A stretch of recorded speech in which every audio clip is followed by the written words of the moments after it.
இப்போ TTV Dinakaran, OPS இன்னும் மற்றவங்களை எல்லாம் என்டிஏவை பலப்படுத்தக்கூடிய அந்த வேலையை அவர் செய்தார். அதுல மெயினா டிடிவி தினகரன், அடுத்தபடியா ஓபிஎஸ்.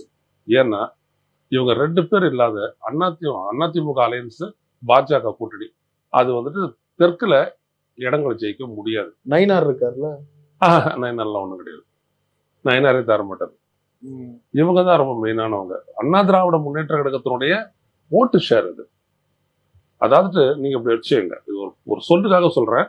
அதிமுக தொண்டர்கள் யாரும் தப்பா நினைச்சுக்கோனா, இது வந்துட்டு ஒரு டோட்டல் ப்ராப்பர்ட்டின்னு வச்சுக்கோங்க. 50% ப்ராப்பர்ட்டி, 60% ப்ராப்பர்ட்டி எடப்பாடியினுடைய டைட்டில் இருக்கு. மீதி இருக்கக்கூடிய 40% வந்துட்டு பல பேர்ல இருக்குது. சசிகலா கொஞ்சம் இருக்குது, ஓபிஎஸ் கிட்ட இருக்குது, டிடிவி கிட்ட இருக்குது.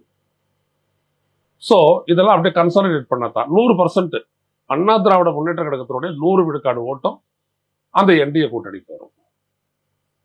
அதை வச்சுதான் அவங்களுடைய வெற்றி. அதோட பிஜேபி ஓட்டு. அது இல்லாத அதிமுக அலையன்ஸ்ல போன முறை இருந்த அதே தேசிய முற்போக்கு திராவிடர் கழகத்தை உள்ள கொண்டு வர்றது.